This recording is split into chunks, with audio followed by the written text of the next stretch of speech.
Hi friends, welcome to my channel. आज की कहानी है नूतन का जतिन। नूतन और जतिन के शादी के अभी 3 साल ही हुए थे। उनकी गृहस्थी बहुत अच्छे से चल रही थी। जतिन नूतन का बहुत ही अच्छे से ख्याल रख रहा था। जतिन अपने माँ बाबा का जितना ख्याल रखता था, उतना ही वो नूतन के माँ बाबा का भी ख्याल रखता था। नूतन ने भी कभी अपनी माँ बाप और जतिन के माँ बाप में कोई अंतर नहीं किया था। जतिन और नूतन के माँ बाप भी उन दोनों से अपने सगे बेटे और बेटी जितना ही प्यार और इज्जत करते थे। नूतन एक फैशन डिजाइनर थी। शादी के बाद वो घर पर ही अपना फैशन डिजाइनिंग का काम करती थी। 4 से 5 स्टाफ कुल मिलाकर उसके थे। डिजाइनिंग के साथ साथ वो घर को भी बहुत अच्छे से संभाल रही थी। हर रोज कई सहेलियों का आना जाना लगा ही रहता था नूतन के फैशन डिजाइनिंग के ऑफिस में।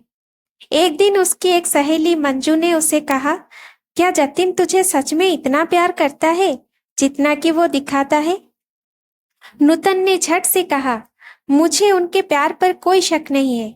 वो मुझसे बहुत ही प्यार करते हैं, ये मैं अच्छे से जानती हूँ। तू बेफालतू में मेरे अंदर शक पैदा करने की कोशिश ना कर। मंजू ने कहा, तू बिना जांचे परखे ये कैसे कह सकती है? अरे, हम औरतें तो होते ही बेवकूफ है। ये पति लोग हमको आसानी से बेवकूफ बना लेते हैं और जिंदगी भर हमको ये पता तक नहीं चलता। उनका घर संसार, बच्चों की परवरिश अच्छे से हो जाए, इसलिए हमको अच्छी अच्छी बातें बोलकर जिंदगी भर उल्लू बना लेते हैं। फिर इसके लिए हमको ये यकीन भी दिला देते हैं कि तुम तो इस घर की मालकिन हो, रानी हो। और हम भी यही सब सोचकर उनके साथ अपनी जिंदगी गुजार देते हैं। अगर हम एक दिन घर से चले जाएं या गायब ही हो जाए तो फिर देखते हैं कि ये पति हमारे बगैर कैसे नहीं रह पाते हैं। ये बातें सुनकर नूतन ने सोचा, अब शादी को 3 साल हो चुका है। क्या पता सच में जतिन को अब मुझसे पहले जैसा प्यार हो ना हो। एक दिन जतिन के ऑफिस निकल जाने के बाद नूतन के मन में ये ख्याल आया, क्या होगा अगर मैं जतिन को छोड़कर चली जाऊं? जतिन का रिएक्शन क्या होगा? फिर वो क्या करेगा? क्या वो मुझे ढूंढेगा या नहीं? इसी विचार के चलते जतिन की परीक्षा लेने के लिए नूतन ने एक चिट्ठी लिखी। उसमें लिखा था, आपके साथ रहकर मैं बोर हो गई हूँ। मुझे अब इस गृहस्थी से कोई लगाव नहीं रहा। मैं तुम्हारे साथ एक पल भी और नहीं रह सकती, इसलिए मैं तुम्हें और इस घर को छोड़कर जा रही हूँ। उसने वो चिट्ठी टेबल पर रखी और खुद बेड के नीचे जाकर छुप गई। थोड़ी देर बाद जतिन ऑफिस से घर लौट आया। उसे घर पर अपनी पत्नी कहीं नहीं दिखी।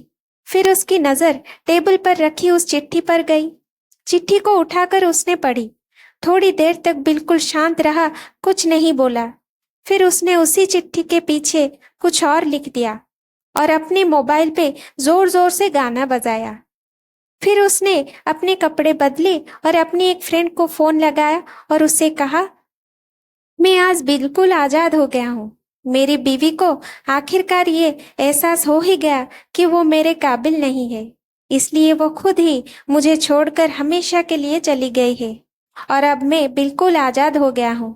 तुमसे अभी सामने वाले बगीचे में मिलना चाहता हूँ, फटाफट वहां आकर मुझे मिलो।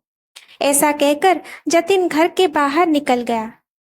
दोनों आंखों में आंसू की धारा लिए नूतन बेड के नीचे से बाहर निकली। उसके हाथ थर थर कांप रहे थे। कांपते हाथों से उसने टेबल पर रखी वो चिट्ठी उठाई और पढ़ी, जिसपे जतिन ने लिखा था, अरे पगली, तुम्हें तो ठीक से छिपना भी नहीं आता। बेड के नीचे से तुम्हारे पैर दिख रहे हैं। तुम जल्दी से गर्मा गर्म चाय बनाओ, मैं सामने के दुकान से बिस्किट लेकर आता हूँ। मेरे जीवन में खुशी तुम्हारे आने से ही है। आधी खुशी तुझे सताने में और तू आधी तुझे मनाने में है। आखिर लास्ट में तो हम दोनों ही साथ रहेंगे ना। कभी हम झगड़े, एक दूसरे की टांग खींचे, एक दूसरे को बुरा भला कहे, फिर भी एक दूसरे पर दादागिरी करने के लिए लास्ट में तो हम दोनों ही रहेंगे ना। जो बोलना है बोलो, जो करना है करो।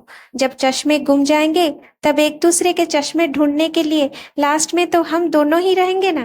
कभी मैं रूठूं तो तुम मुझे मनाना, कभी तुम रूठो तो मैं तुम्हें मना लूंगा। एक दूसरे को लाड लड़ाने के लिए आखिर में तो हम दोनों ही होंगे ना।